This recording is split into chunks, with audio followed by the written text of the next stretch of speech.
Bienvenidos a todos. Welcome, everybody. My name is Stephen Cadigan. I hope all of you have been enjoying a great conference so far and have been filling your minds with incredible ideas and new ways of approaching and addressing this critical puzzle that we all need to work together to solve. So I hope that our discussion, our time today, helps continue this important discussion and important debate that we're having on what we can do to really create more beautiful, more diverse, more inclusive world for everyone. I come to you today as someone who's been in the world of human resources for over 35 years. I've worked in 3 different countries. I've lived in 3 different continents or 4 different continents in my life. I grew up in South Africa, but I've spent time in Canada, in Asia, the United States. I've worked around the world, and I've been in many different industries as well. In my last regular job, I was the first head of human resources for LinkedIn. And it's a big part of the pride that I have in my background was helping build an incredible culture that was really driven by a lot of really interesting fundamentals. And I want to share some of that story with you today because I think culture, creating the right culture, is going to be part of the key of how we solve this puzzle. Anyway, for the last 7-8 years of my life, I've been an advisor, running my own business, helping organizations around the world build incredible talent strategies and solve the most important talent strategies of our times. And probably the most important one that everyone I'm talking to today is struggling with is how do we create a more diverse and inclusive organization? And sadly, we don't have a lot of examples for that. We need to have a lot more. So I don't know why that is. I think I do, but I want to stand with you today and be honest. I've been in the world for 35 years, worked in 7 different companies, and I've been consulting with dozens more. I have not personally solved this problem in any company, okay? I'm trying really hard, but I can't sit and say I have conquered this very, very challenging puzzle. But I have, in my career, realized some amazing culture changes in a few of the companies that I worked with. At LinkedIn, we transformed that culture to one where we were able to recruit against the best companies in the world. We beat companies that had more money, more budget, more sex appeal, a bigger brand, and were able to pay more than we could. And we were winning them, beating them in the war for talent because we had built an amazing culture. So I can see the power and the competitive advantage when you have the culture right. And I know how hard that is. And for those of you that have tried to change a culture or create a culture, I think you know what I'm talking about. But culture change, like any change in an organization, if you want to succeed, it has to take the full effort of an organization. Not just the leadership team, not just human resources, not just the head of diversity and inclusion, but a whole organization, if you want to change something, has to be involved. And so I'm not here today to build a case study for you around the value of diversity and inclusion. I think you already understand that. That's why you're here. But I am here to share some stories of my life and my life experiences about how do we create meaningful change on something so important. And what does that look like? And I want to help answer why are there so few examples out there of great companies doing great things, or even companies we've never heard of doing great things. Why are there so few? And I want to be really honest with you today. I'm not here to share with you lots of great news. No, I'm here to be real and to be honest, because that's what I think we need to be if we want to solve this really, really important puzzle that's worth solving. I'm here today to offer a different point of view. So let's step back and see, okay, it hasn't happened, so why might that be? And I have a couple of theories around why that hasn't been solved. The first one is it's human nature. We are creatures that like to be safe. We like to be comfortable. We like people that look like us. We're more comfortable with people we know and people like us. That's just a survival mechanism that we are built in as human beings. So many times organizations that want to create greater diversity and inclusion are met with a human nature inertia challenge. They're met with resistance, not explicitly and not overtly, but sometimes subconsciously. Many of us are more comfortable with people like us. So we already have a huge human nature challenge. The second thing is, I don't think we have a shared definition of what diversity really is. What does it look like when it's happening well? And we also don't have a shared understanding of how do we get there. Clearly, we don't have a shared understanding of that. But why not? Because I think philosophically, nobody disagrees there is merit in a more diverse team. Nobody disagrees. So what are the blocks? Is it just human nature? Is it that we have bad leadership? We're not able to communicate it. We're not able to agree on what the definition is. But one of the problems that I see, and this is sort of like the third issue that I see with our efforts to find a more diverse organization and a pathway there, is that I think many organizations believe that recruiting is the solve for diversity. It's not. Recruiting focused on finding more diverse talent is not the answer. It's maybe 5% of how you solve diversity. But making your company a place where diverse talent can feel good, where they can thrive, where they're able to do their best work. Creating an environment and a culture where everyone understands this is who we are, this is what we want, this is why it's great. That's the 95%. 5% is just getting the people. But so many organizations think, oh, we have to have a quota on hiring a certain number of diverse people. I think that's a failed strategy. If you think recruiting more diverse people is the answer, I think you're wrong. I think it's the beginning, but it's this big of what we need to solve the problem. The next thing is to recognize that diversity is not a recruiting problem. It's a leadership problem. It's a leadership challenge, not a recruiting challenge. Recruiters know if leaders aren't bought in. We know. I've been recruiting for 35 years. I know when a leader says, yeah, we needed a more diverse team, but they don't believe it. I don't think, and I'm not convinced, we have a leadership community today that really believes it and is really sold out. Philosophically, I think yes, but I don't think they're really prepared to make the commitment to build the right cultures to be able to lead that change. If you have a diversity agenda in your company, the last point on this, that is driven by being politically correct, that is a strategy driven out of guilt, like you have to do this because you would look horrible if you didn't do it. If you're doing this out of guilt, if you're doing this because you want to have a sexy brand and make everyone think that you're a diverse company, I think you're doing it for the wrong reasons, and I think you're doomed to fail. We need to be honest about our failures. There's a lot of them. Hiring quotas that nobody supports, hiring quotas for more diverse people that nobody understands, that does more harm than good. I've worked in organizations where we are told you have to do this, you have to hire X number of people with darker skin or X number of women, and the team didn't ever get explained why that's important, why it's going to make us better. And so I think this whole hiring quota thing is doomed to failure. As I said, it's about 5% of the problem, 5% of the solution, I should say. And the other thing is that any other change in a workplace, any change like bringing in a diverse workforce, causes stress and a stress defensive response from many people in the organization, which is another trigger for the human nature factor, which I talked about earlier. But, when I think about the world that we are in today, the world of coronavirus, where we have a situation where every culture in the world has changed. Every company has changed. Our lives have all changed. We have an incredible opportunity now to tackle this big change. Now is really a really great time. And the other thing that I want to say before I get into some more ideas on this is that, we really have a hard time as humans talking about difficult things, talking about hard things. Whether it's politics, whether it's gender differences or gender identity, whether it's race relations or diversity agendas, we don't have a great capability, generally speaking, to be able to talk about these hard things. I have a question for you. How good is your organization talking about hard things? Not just diversity, anything hard. How good at being really honest and really open?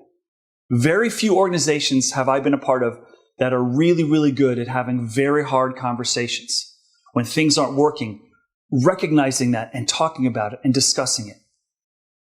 Today, there was a really, really interesting article that was put out in the news in Silicon Valley around Salesforce.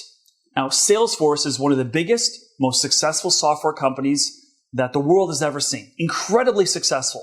And they have a huge, huge budget for philanthropy. And they give a lot to the communities where they do business. I'm talking millions of dollars.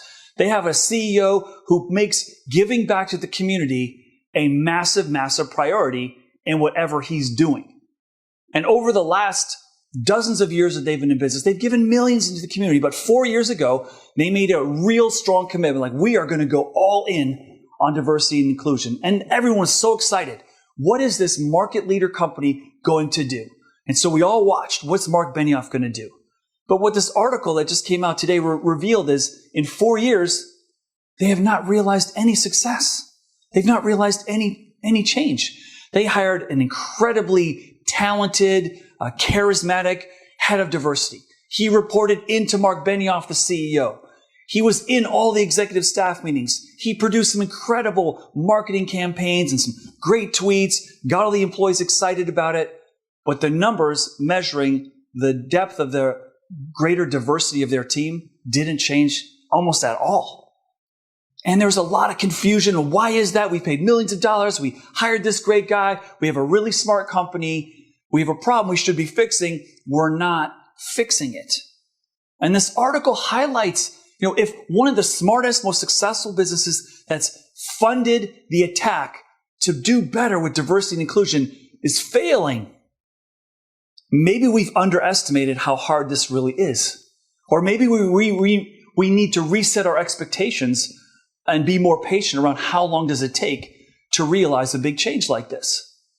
But this company was smart enough. They cared enough. They invested a lot of what they thought was the best. They have conferences. They have diverse speakers coming in. They have scholarships at schools for diverse students. They have recruiting campaigns on diverse campuses, not changing their success at all. That's so interesting to me today. We got to take all these challenges into consideration when we think about how can we learn from some of the failures in the past. But my world today is all about the future of work. And the challenges that I see around diversity not being met, that's before we even talk about the world of work today. We have, if we take a look around, the most stressed out, the most anxious, the most distracted, the most disengaged workforce since we've been measuring workforces over history. And it makes solving this big problem harder because we have a distracted workforce. People are leaving companies around the world faster than ever before. So how do you build a culture when people are moving around so fast? We have digital transformations happening everywhere. We are telling our workers, robots are coming. They're going to take your job. We need to digitally transform. When you tell workers today, we're going through a digital transformation campaign, they hear, oh, I think I might lose my job. So we've got a really messy reality that our workforce is having to deal with. And now we're saying we need more diversity. We need to challenge your sense of safety and comfort because we think a more diverse workforce is better for you and better for us. But maybe we haven't explained really what that looks like. Yeah, we need to have an honest conversation. The world of work is really scary right now. And that's before coronavirus. Now that we've got coronavirus, people are losing work, unemployment's up, people don't know how long it's going to last, people are having to work from home, people with young kids have additional challenges, stress. It's going up. So on the one hand, I could say coronavirus presents the greatest opportunity for us to tackle change because everything else is changing.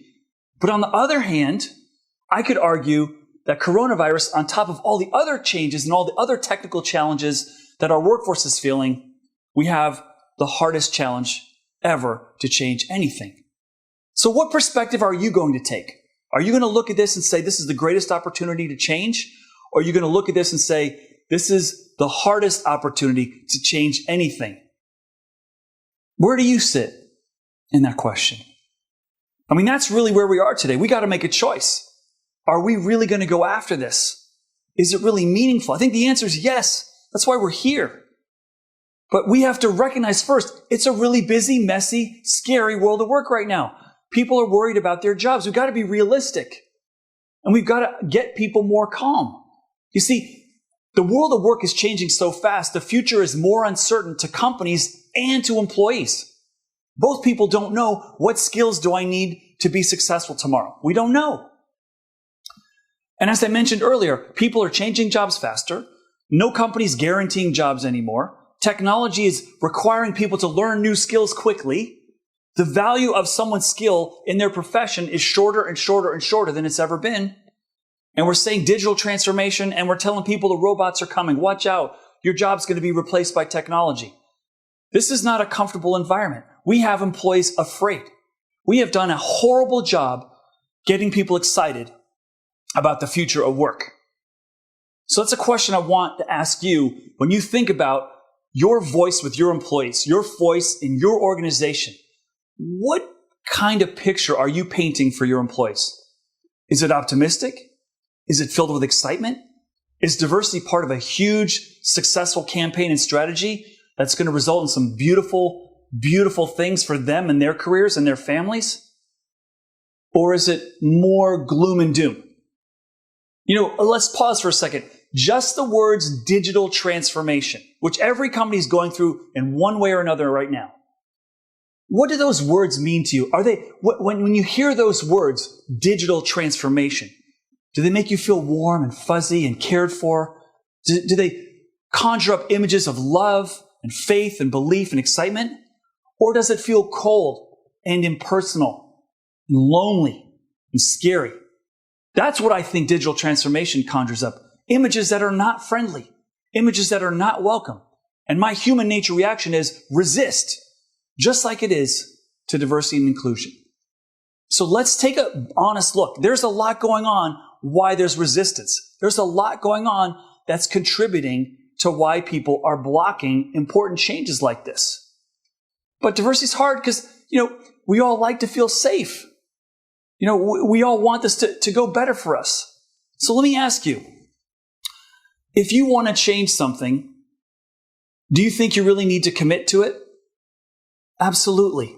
And let me share with you what that looks like. When I was at LinkedIn, we had to double the size of the company every year. When I arrived, we were 400. After the first year, we went to 1,000. The next year, we went to 2,000 employees. And the next year, we went to 4,000. That is a massive, massive transformation on every dimension. The way we did that was that before every single meeting, at the beginning of every meeting, every gathering, every staff meeting, every board meeting, the first thing we talked about was recruiting. Do we have the right resources? Do we have the right people? What's not working? How do we fix it? If this is a really important thing for you and your organizations, is it the first thing you talk about? Is it the top of every agenda in every meeting in the company? Or do you talk about, these are the sales goals, these are the expansion goals, this is what's happening in the market? Or are you talking about how do we get more diverse? Because that is going to give us more success down the road. We're going to get more consumer support, more sales, more growth if we're more diverse. I don't know. What's the answer? Because if this is really important, it's the first thing that you talk about, and it's something that you get everyone engaged in. But let's be honest, this is going to take time. And it's going to have to start with a target. We're going to have to start with recognizing that we're not in the diverse place that we want to be. And so I have a question for you when you think about your organization. What's more important to you? Having your employees think that you're a more diverse workforce? Or is it more important for you to actually have the data to show you have a more diverse and inclusive workforce? What are you aiming for? Are you aiming for perception? Are you aiming for reality? Are you aiming for both? Because a lot of people I talk to, I ask them, what are you shooting for? And how are you going to know when you get it? What are you shooting for? And are you clear on what that looks like? Is this a perception issue? Is it a marketing? Because I really believe a lot of companies are putting this together and putting their strategies together because they want it to look good, not necessarily be good. And long-lasting change takes time. It takes commitment. If we're just going to throw some money over here, we're going to hire a head of diversity, we're going to talk about it in the news, we're going to have a nice brand campaign, and you don't have the full commitment because it's not the first thing you talk about in every meeting, I don't think it's going to work for you. Where are you in the prioritization of this in your organization? Really, where are you? You need to have that honest conversation with yourself. Now let's step back again. I want to talk about COVID-19. Here we go. I look at COVID-19 as an opportunity. It's a forcing function. It's creating the greatest opportunity for change, as I said earlier, because everything in our lives is changing. This house that I'm speaking to you from right now is a school, it's a business, and it's my home. That just happened the last 9-10 months. It happened for all of you too. I had to become not only a father and a businessman, but also a teacher and a supporter. And so if that's happening in everyone's lives, don't you think it's a great time for us to be able to say, let's have a different conversation around diversity? And that's why I really firmly believe that the landscape is ready for us now to tackle this. Let's not go back to the way we were. Let's go back to a new and better normal. A good friend of mine in Spain that I've been working with for years, Nacho Del Pinedo, said to me recently, you know, Steve, when I think about the new normal, it's called never normal. That's the new normal, never normal. And it really resonated with me. I think we're in an era where nothing's going to be the same very long anymore, and we all have to raise our ability to adapt and to adjust and to accept and appreciate new ways of doing things in a way that's going to really, hopefully, produce some better results in the things that we really care about. Now, let's talk about just during COVID-19, from a diversity point of view, what are some interesting things that have happened? Well, we are now spending more time with our families. The work and life balance is now merged. There is no separation anymore. It's all one. So people have to be their true family selves in their work if they're working from home. Aside from frontline workers, most of us have been working from home. What have we also learned that is benefiting our diversity agendas during COVID-19? Well, we've learned that the older generations that have seen other pandemics like SARS, that have seen other economic recessions like we had in 2008, they can mentor the younger generation that's never experienced this before.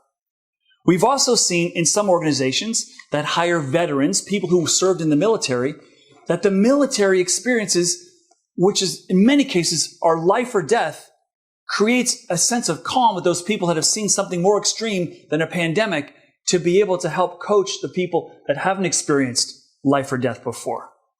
We're seeing people deliver value from their own personal life experiences at work in ways that weren't necessary before. That's a beautiful thing. See, COVID's already revealing the opportunities for us to discover greatness from diversity and more opportunity for people to be inclusive. For example, it's really hard when you're working at home to be political with your boss. It's really hard for you to dominate a meeting and speak over other people when everyone is on the conference looking at who's talking more and seeing the data of who's speaking more. Sometimes when we're in person, we don't notice these things. But when we're in front of a screen, we notice. Maybe we are discriminating against certain groups of people or certain individuals on our team who are different.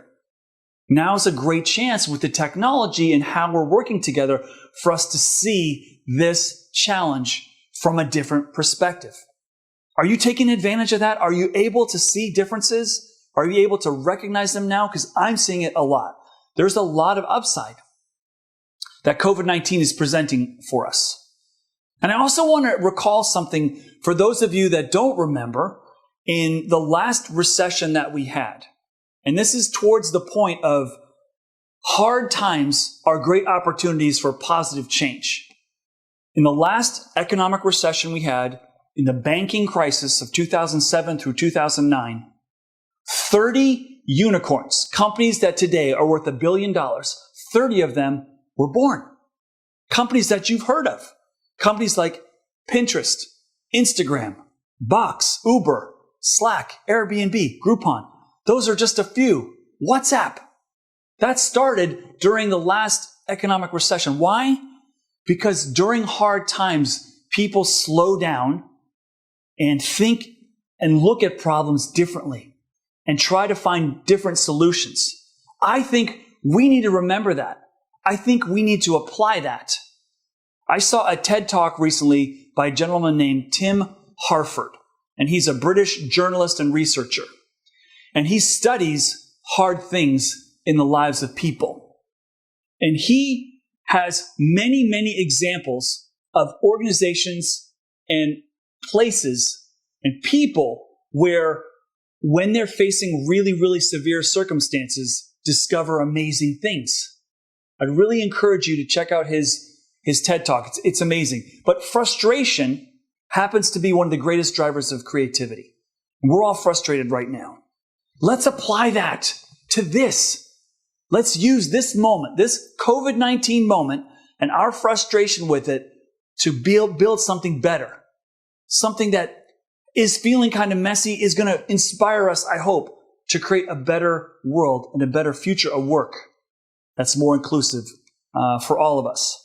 This is really our moment. This is our moment of evolution. And that's why I love the theme of this conference.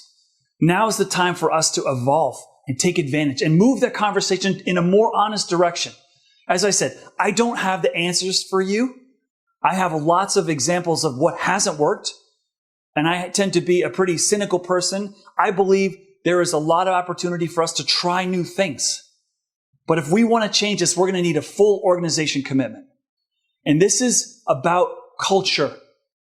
The solve for diversity and inclusion, I believe, is about culture. And culture is about engaging everyone, not just the leaders, not just the head of diversity, not just recruiters hiring a more diverse team. No, it requires everyone. This needs to be the first thing we talk about every morning, every meeting, every day, every company meeting. How are we doing on this? What can we do better? What mistakes did we make that we can learn from and improve upon? What best practices are we seeing out there in the world? It's time to learn how to talk about hard stuff. It's time for us to be more honest. We should be all tired of the fact that we are not seeing more success. I'm getting very, very tired of it. So let's do this. Let's take advantage of this opportunity. As I said earlier, are you going to look at the situation in the world right now and say it's the worst time to change anything? Or are you going to listen to Tim Horford and look at what happened in the last recession and say, whoa, now's a chance for us to really, really improve and build something much, much greater. I hope you're going to join me and join everyone else here. We need to hold hands. We need to find a better way. We all own this. I think we are all the converted. That's why we're here. That's why we're having this conversation.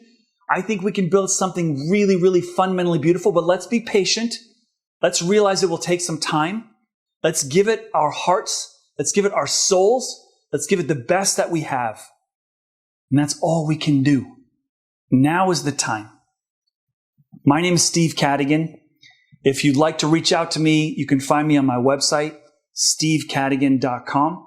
You can find me on LinkedIn. I would love to hear feedback from you, and I'm going to be available for a while after this in a question and answer session. And I really, really look forward to your reactions. I want to be part of the solution. I want you to join me in being part of that solution. Thank you very, very much.